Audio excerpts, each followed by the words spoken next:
Hello and welcome to Pompey Talk Extra Time in partnership with Giant Leap. I'm your host Jeff Marshman, and joining me on the sofa today is Neil Allen and Steve Wilson.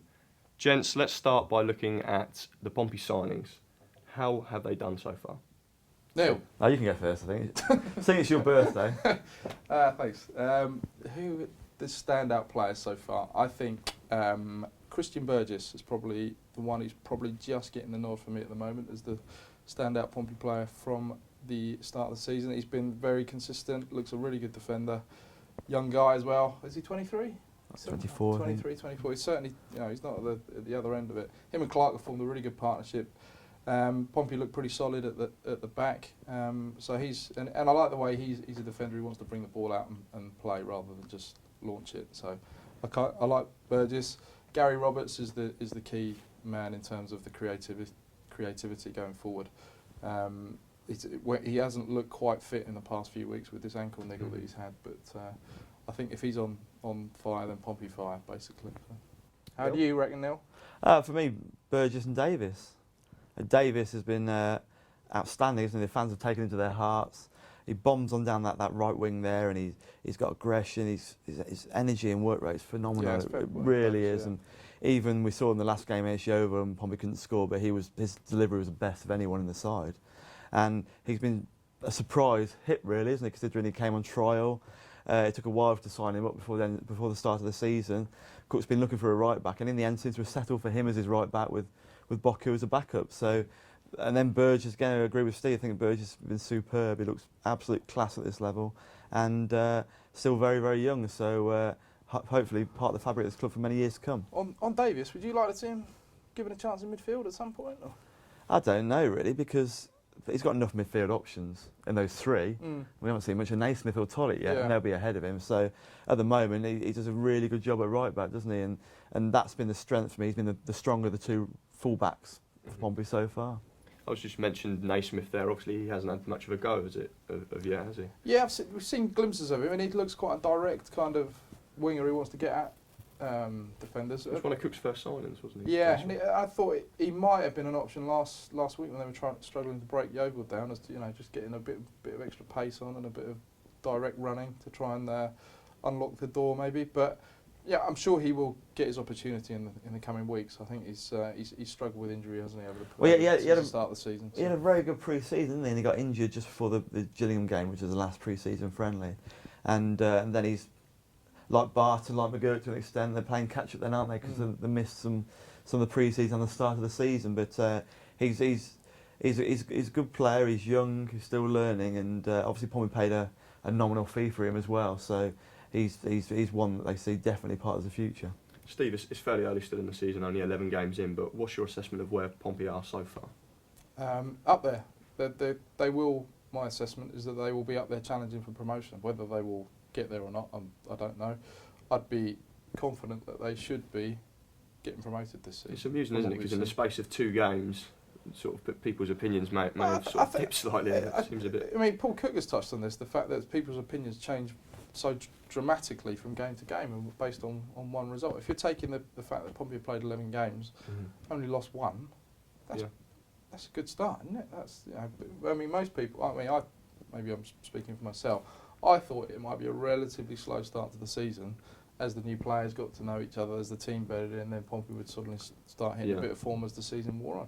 I think they're ahead of that. They're up there. They're 3 points off the top of the table. So, two with defeat and a draw in their last 2 games, but that's a minor blip, isn't it? I think that's Still fourth. Yeah, so they're right up there, aren't they? They're well within. I just can't comprehend how the top of the league for 1 week, the following week they get 1 point for 2 games and they get booed off by some, by a minority. That was by a minority, but they still booed. And I've read, they were booing the opposition. No, they weren't. They were booing Pompey. Yeah, I think that the booing thing always irritates me, to be honest. But people have their right to express their feelings, and it's almost like Big Brother, isn't it?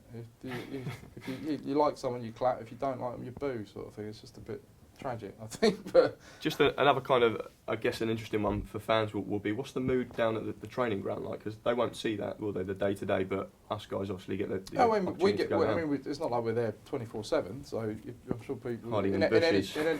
in any workplace, you're going to think people are idiots from time to time, as we do with you. But unfortunately, we don't get a full access. But it's a case of like, when we go there, it does seem a good mood around it. It seems very open. It seems very welcoming. It seems Winning like helps, of course. Let's not forget. Yeah, and it So- seems like everyone's sort of pleased to see you, which maybe they haven't But been it's very- in previous years. Cook runs a very relaxed camp. He's strict. Players have to sign in and out, otherwise they get fined. He fines them for all sorts of things. Yeah. But it's a very relaxed atmosphere, whereas certainly last year it was quite the opposite, and you can tell about the feel of the place. It's really nice to go down there. Steve, talking of idiots, as you mentioned earlier, it's your 40th birthday, isn't it? Oh, very good. Thank you very much. Yes, I'm sadly saying goodbye to my 30s over the weekend. So yeah, that's, You don't look a day over 39. thanks very much, Jeff. Yeah, I'm looking forward. I to mean, it. taking the fact that it is your 40th birthday, why don't we have a little look back over the years as your sort Have you got my best bits of it? of fellowship with Bob? This is your life. Here are your best bits. It won't last long. Yeah. Well, I mean, I started going to Pompey when I was about 8 or 9. I remember seeing a pre-season friendly was my first game against Liverpool, and then I went. Dad took me with the first league game I saw was a win over Stoke City, and they won 3-0. Nicky Morgan and Paul Wood were among the goal scorers that day.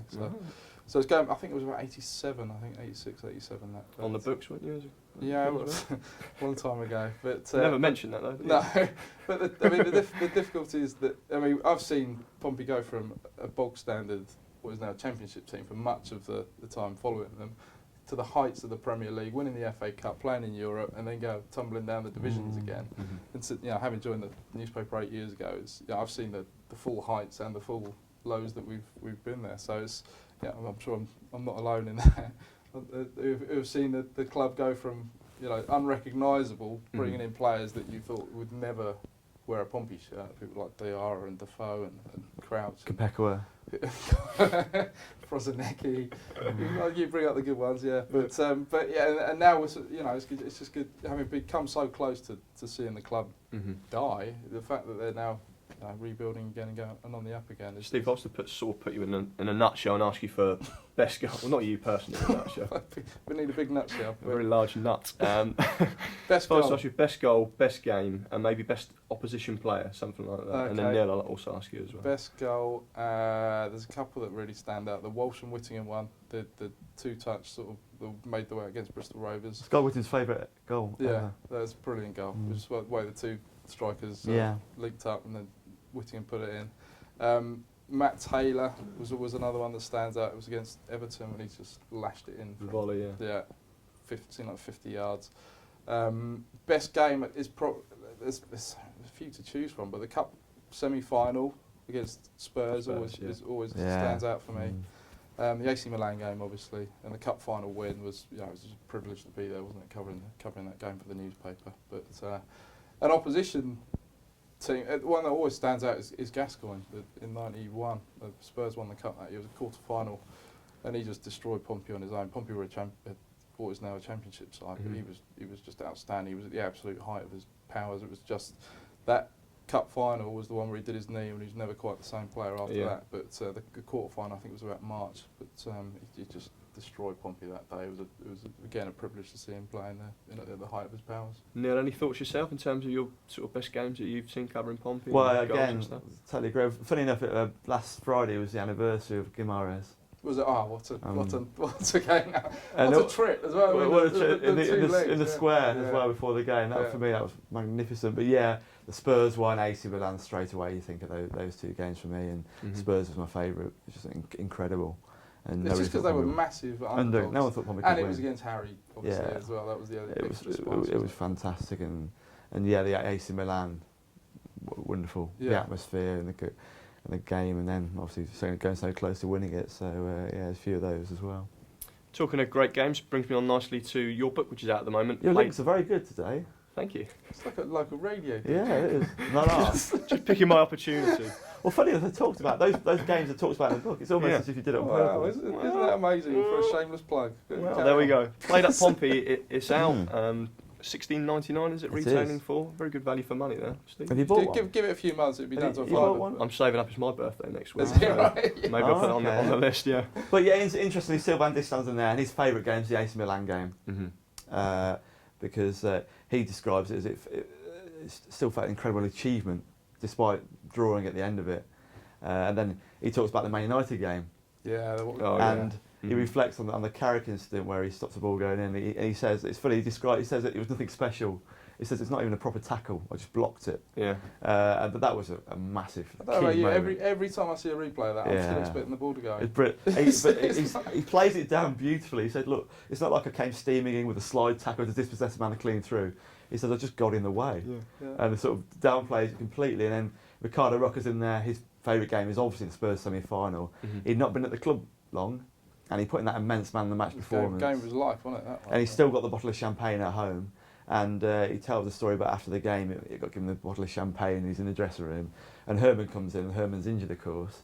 And Herman was trying to open the champagne, and all the players had to stop him because Roca wanted to keep it for forever, and he still got it. But it's typical Herman, really, Yeah. sort of blundering in there, and Roca, that's against his former club as well. And one of the immense performances him and Mokoena gave that day. Yeah. But yeah, it talks about all their favourite games, and again, Guy Whittam's favourite game was one Steve talks about, the favourite goal with the 1-2 with Paul Walsh. Yep. For him, of all the goals he scored, that one sticks out, and it's funny because he can't remember too much about the other goals in that game because he got a hat trick.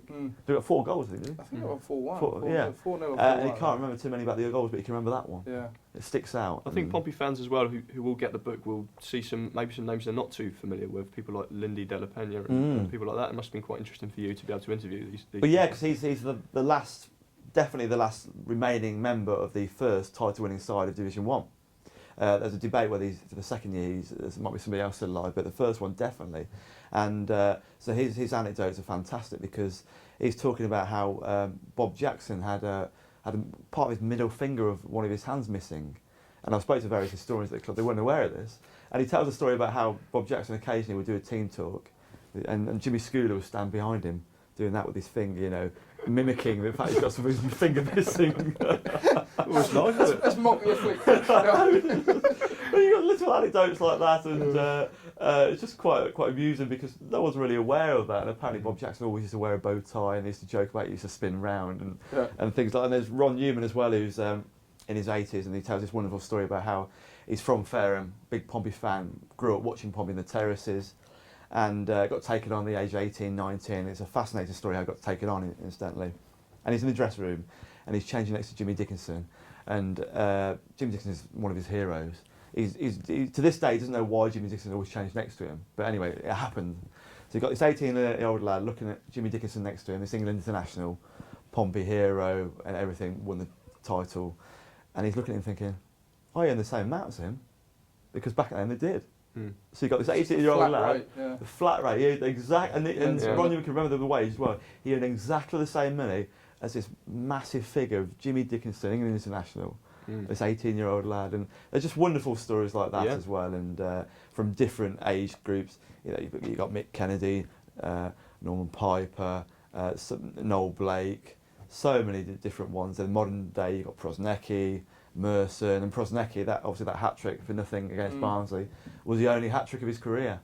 Really? And he refused the match ball afterwards because he was so angry that Pompey didn't win the game. So Matt Taylor's in there. Yeah. Mark Haitley talks about how his dad wouldn't speak to him after signing for Pompey. There's all sorts of stories there. Loire Loire was banned from eating mayonnaise by Alan Perrin.